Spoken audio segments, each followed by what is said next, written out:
ನಿನ್ನೆ ನಾವು ಈ ಒಂದು ಕಾರ್ ಡ್ರಿಫ್ಟಿಂಗ್ ವಿಚಾರಕ್ಕೆ ಒಂದು ಸುದ್ದಿಯನ್ನ ಬಿತ್ತರ ಮಾಡಿದ್ವಿ. ಇದೀಗ ಈ ಒಂದು ಸುದ್ದಿಯಲ್ಲಿ ಉದ್ಯಮಿ ರಿಕ್ಕಿ ರೈ ಐಷಾರಾಮಿ ಕಾರನ್ನ ಡ್ರಿಫ್ಟಿಂಗ್ ಮಾಡಿರುವಂತಹ ವಿಚಾರ ಮುನ್ನೆಲೆಗೆ ಬರ್ತಾ ಇರುವಂತದ್ದು. ಅನಿಲ್ ಕುಂಬ್ಳೆ ಸರ್ಕಲ್ ನಲ್ಲಿ ನಡೆದಿದ್ದಂತಹ ಕಾರ್ ಡ್ರಿಫ್ಟಿಂಗ್ ಇದು. ನಡು ರಸ್ತೆಯಲ್ಲಿ ಕಾರನ್ನ ಡ್ರಿಫ್ಟಿಂಗ್ ಮಾಡಿ ಜನರಿಗೆ ಕಿರಿಕಿರಿಯನ್ನ ಉಂಟು ಮಾಡಿದ್ದ ಉದ್ಯಮಿ ರಿಕ್ಕಿ ರೈ ಐಷಾರಾಮಿ ಕಾರ್ ಡ್ರಿಫ್ಟಿಂಗ್ ವಿಚಾರ. ಅನಿಲ್ ಕುಂಬ್ಳೆ ಸರ್ಕಲ್ ನಲ್ಲಿ ನಡೆದಿದ್ದಂತಹ ಕಾರ್ ಡ್ರಿಫ್ಟಿಂಗ್ ಇದು. ನಡು ರಸ್ತೆಯಲ್ಲಿ ಕಾರ್ ಡ್ರಿಫ್ಟಿಂಗ್ ಅನ್ನ ಮಾಡಿ ಜನರಿಗೆ ಕಿರಿಕಿರಿಯನ್ನ ಕೊಡಲಾಗ್ತಾ ಇತ್ತು. ಕಬ್ಬನ್ ಪಾರ್ಕ್ ಸಂಚಾರಿ ಠಾಣೆ ಪೊಲೀಸರಿಂದ ಕಾರನ್ನ ಸೀಸ್ ಕೂಡ ಮಾಡಲಾಗಿತ್ತು. ಮುತ್ತಪ್ಪ ರೈ ಪುತ್ರ ರಿಕ್ಕಿಗೆ ಸೇರಿರುವಂತಹ ಲ್ಯಾಂಬೋರ್ಗಿನಿ ಕಾರ್ ಇದು. ವಶಕ್ಕೆ ಕೂಡ ಪಡೆದುಕೊಂಡಿದ್ರು. ರಿಕ್ಕಿ ರೈಗೆ ನೋಟಿಸ್ ಅನ್ನ ನೀಡಿದೆ ಕಬ್ಬನ್ ಪಾರ್ಕ್ ಪೊಲೀಸರು. ವಿಚಾರಣೆಗೆ ಹಾಜರಾಗುವಂತೆ ಪೊಲೀಸರಿಂದ ಸೂಚನೆಯನ್ನ ಕೂಡ ಕೊಡಲಾಗಿತ್ತು. ಸದಾಶಿವನಗರದಲ್ಲಿರುವಂತಹ ರಿಕ್ಕಿ ರೈ ನಿವಾಸದಲ್ಲಿ ಕಾರನ್ನ ಸೀಸ್ ಮಾಡಲಾಗಿದೆ. ಕಬ್ಬನ್ ಪಾರ್ಕ್ ಪೊಲೀಸರಿಂದ ಕಾರನ್ನ ಸೀಸ್ ಮಾಡಿರುವಂತದ್ದು. ಜನಸಾಮಾನ್ಯರಿಗೆ ಕಿರಿಕಿರಿಯನ್ನ ಉಂಟು ಮಾಡಲಾಗ್ತಾ ಇತ್ತು. ಅನಿಲ್ ಕುಂಬ್ಳೆ ಸರ್ಕಲ್ ನಲ್ಲಿ ಕಾರ್ ಡ್ರಿಫ್ಟಿಂಗ್ ಅನ್ನ ಮಾಡಲಾಗಿತ್ತು.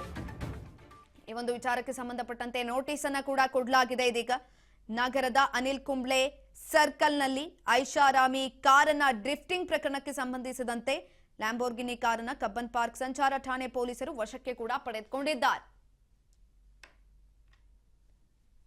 ಇದ್ರ ಬಗ್ಗೆ ಹೆಚ್ಚಿನ ಮಾಹಿತಿಯನ್ನ ತಿಳ್ಕೊಳ್ತಾ ಹೋಗೋಣ. ನಮ್ಮ ಪ್ರತಿನಿಧಿ ಶಿವು ಸಂಪರ್ಕದಲ್ಲಿದ್ದಾರೆ. ಶಿವು, ಉದ್ಯಮಿ ರಿಕ್ಕಿ ರೈ ಐಷಾರಾಮಿ ಕಾರ್ ಡ್ರಿಫ್ಟಿಂಗ್ ವಿಚಾರಕ್ಕೆ ಸಂಬಂಧಪಟ್ಟಂತೆ ಇದೀಗ ನೋಟಿಸ್ ಅನ್ನ ಕೂಡ ಕೊಡಲಾಗಿದೆ. ಹೆಚ್ಚಿನ ಮಾಹಿತಿ ಕೊಡೋದಾದ್ರೆ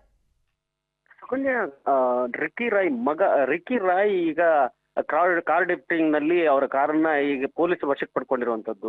MG ರಸ್ತೆ ಅನಿಲ್ ಕುಂಬ್ಳೆ ಸರ್ಕಲ್ ನಲ್ಲಿ ಕಾರ್ ಡ್ರಿಫ್ಟಿಂಗ್ ಆಗುತ್ತೆ. ಕಾರ್ ಡ್ರಿಫ್ಟಿಂಗ್ 2-3 ಬಾರಿ ಡ್ರಿಫ್ಟಿಂಗ್ ಮಾಡುವಂತದ್ದು. ಅದನ್ನ ಗಮನಿಸಿದಂತ ವೇಳೆಯಲ್ಲಿ ಈ ಒಂದು ಕೃತ್ಯ ಏನಿದೆ ಇದು ಸಂಚಾರಿ ನಿಯಮಗಳಿಗೆ ವಿರುದ್ಧವಾಗಿರುವಂತದ್ದು. ಜೊತೆಗೆ ಅಲ್ಲಿ ಸಾರ್ವಜನಿಕರಿಗೂ ಕೂಡ ಕಿರಿಕಿರಿ ಆಗುತ್ತೆ. ಇದನ್ನ ಮೊಬೈಲ್ ನಲ್ಲೂ ಕೂಡ ಶೂಟ್ ಆಗುತ್ತೆ. ಇದನ್ನ ಇದು ಸಾಮಾಜಿಕ ಜಾಲತಾಣದಲ್ಲಿ ವೈರಲ್ ಆಗ್ತಾ ಇದ್ದಂತೆ ಕಬ್ಬನ್ ಪಾರ್ಕ್ ನ ಸಂಚಾರಿ ಪೊಲೀಸರು ಆ ಕಾರ್ನ ಬೆನ್ನತ್ತಾರೆ. ಯಾರ್ದು ಕಾರು ಅಂತ ಟ್ರೇಸ್ ಮಾಡ್ತಾರೆ. ಟ್ರೇಸ್ ಮಾಡಿದಂತ ವೇಳೆಯಲ್ಲಿ ಇದು ಮುತ್ತಪ್ಪ ರೈ ಮಗ ರಿಕ್ಕಿ ರೈಗೆ ಸೇರಿದಂತ ಲ್ಯಾಂಬೋರ್ಗಿನಿ ಕಾರು ಅಂತ ಗೊತ್ತಾಗುತ್ತೆ. ಅವರಿಗೆ ತಕ್ಷಣ ನೋಟಿಸ್ ಕೊಟ್ಟು ಆ ಕಾರನ್ನ ಈಗ ವಶಕ್ಕೆ ಪಡೆದುಕೊಂಡಿರುವಂತದ್ದು. ಸಂಚಾರಿ ನಿಯಮಗಳನ್ನು ಉಲ್ಲಂಘನೆ ಮಾಡಿ ನಡು ರಸ್ತೆಯಲ್ಲಿ ಮಧ್ಯರಾತ್ರಿಯಲ್ಲಿ ಕಾರ್ ಡ್ರಿಫ್ಟಿಂಗ್ ಮಾಡಿರುವಂತಹ ಒಂದು ಪ್ರಕರಣವನ್ನು ಈಗ ದಾಖಲಿಸಿಕೊಂಡಿದ್ದಾರೆ. ಅವರಿಗೆ ರಿಕ್ಕಿ ರೈಗೆ ನೋಟಿಸ್ ಅನ್ನು ಕೂಡ ಕೊಟ್ಟಿರುವಂತದ್ದು. ಇದು ನೋಡೋದಾದ್ರೆ ಐಷಾರಾಮಿ ಕಾರುಗಳು ವೀಕೆಂಡ್ಗಳಾದ್ರೆ brigade road, MG road, Langford road ಈ ಎಲ್ಲಾ ರಸ್ತೆಗಳಿಗೂ ಕೂಡ ಇಳಿತವೆ. ಅಲ್ಲಿ ರೇಸ್ ಮಾಡುವಂಥದ್ದು, ಡ್ರಿಫ್ಟಿಂಗ್ ಮಾಡುವಂಥದ್ದು, ಈ ರೀತಿಯ ಒಂದು ಕೃತ್ಯಗಳೇನ್ ಮಾಡ್ತಿದ್ದಾರೆ ಅತಿ ವೇಗವಾಗಿ ಹೋಗುವಂಥದ್ದು. ಇದರಿಂದಾಗಿ ಹಲವಾರು ಬಾರಿ ಸಾರ್ವಜನಿಕ ಕಿರಿಕಿರಿ ಆಗಿರೋದ್ರ ಜೊತೆಗೆ ಅಪಘಾತಗಳು ಕೂಡ ಆಗಿದ್ದಾವೆ.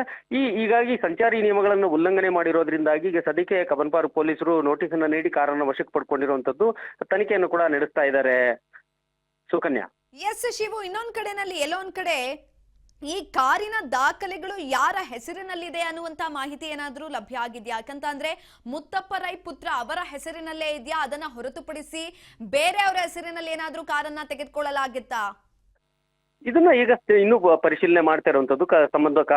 ಕಾರ್ ನಂಬರ್ ಕೂಡ ನೋಟ್ ಮಾಡ್ಕೊಂಡು ಅದ್ರ ಸಂಬಂಧವಾಗಿ ಈಗ ರಿಕ್ಕಿ ರೈ ಅದನ್ನ ಡ್ರಿಫ್ಟಿಂಗ್ ಮಾಡಿರೋದು ಗೊತ್ತಾಗಿರೋದ್ರಿಂದ ಅವ್ರಿಗೆ ನೋಟಿಸ್ ಕೊಟ್ಟು ಕಾರನ್ನ ವಶಕ್ಕೆ ಪಡ್ಕೊಂಡಿದ್ದಾರೆ. ಈಗ ಸಂಬಂಧಪಟ್ಟಂತೆ ರಿಕ್ಕಿ ರೈ ಏನಿದಾನೆ ಆತನಿಗೆ ಸೇರಿರುವಂತ ಕಾರು ಅಂತ ಕೂಡ ಹೇಳಲಾಗ್ತಾ ಇದೆ. ಈಗ ಸಂಬಂಧ ಬೇರೆಯವ್ರ ಕಾರ್ ಏನಾರು ಇದೆಯಾ, ಇವ್ರ ಕಾರ್ ಬೇರೆಯವ್ರ ಕಾರ್ ತಗೊಂಡ್ಬಂದು ಡ್ರಿಫ್ಟಿಂಗ್ ಮಾಡಿದ್ರ, ಇದರಲ್ಲಿ ಇನ್ನೂ ಯಾರ್ಯಾರಿದ್ರು, ಸೊ ಅವರ ಮೇಲೂ ಕೂಡ FIR ಅನ್ನು ದಾಖಲು ಮಾಡ್ಕೊಳ್ಳುವಂಥದ್ದು. ಜೊತೆ ಅವರನ್ನು ಕೂಡ ಈಗ ಪ್ರಕರಣದಲ್ಲಿ ಸೇರಿಸ್ಕೊಳ್ಳುವಂತ ಕೆಲಸವನ್ನು ಮಾಡಿದ್ದಾರೆ. ಸದ್ಯಕ್ಕೆ ಇನ್ನೂ ನೋಟಿಸ್ ಕೊಟ್ಟಿದ್ದಾರೆ. ಅವರು ಇನ್ನೂ ಕೂಡ ಬಂದು ಹೇಳಿಕೆಯನ್ನು ಕೊಡಬೇಕಾಗುತ್ತೆ. ಈ ಎಲ್ಲ ಇನ್ನೂ ಕೂಡ ತನಿಖೆಯನ್ನ ಮುಂದುವರಿಸಿರುವಂತದ್ದು ಕಬ್ಬನ್ ಪಾರ್ಕ್ನ ಸಂಚಾರಿ ವಿಭಾಗದ ಪೊಲೀಸರು. ಸುಕನ್ಯಾ. ಧನ್ಯವಾದಗಳು ಶಿವು ಹೆಚ್ಚಿನ ಮಾಹಿತಿಗಾಗಿ. ಮುತ್ತಪ್ಪ ರೈ ಪುತ್ರ ರಿಕ್ಕಿ ರೈ ಕಾರನ್ನ ಡ್ರಿಫ್ಟಿಂಗ್ ಮಾಡಿದ್ದಾರೆ ಎಂಬ ಶಂಕೆ ಕೂಡ ವ್ಯಕ್ತವಾಗಿದೆ.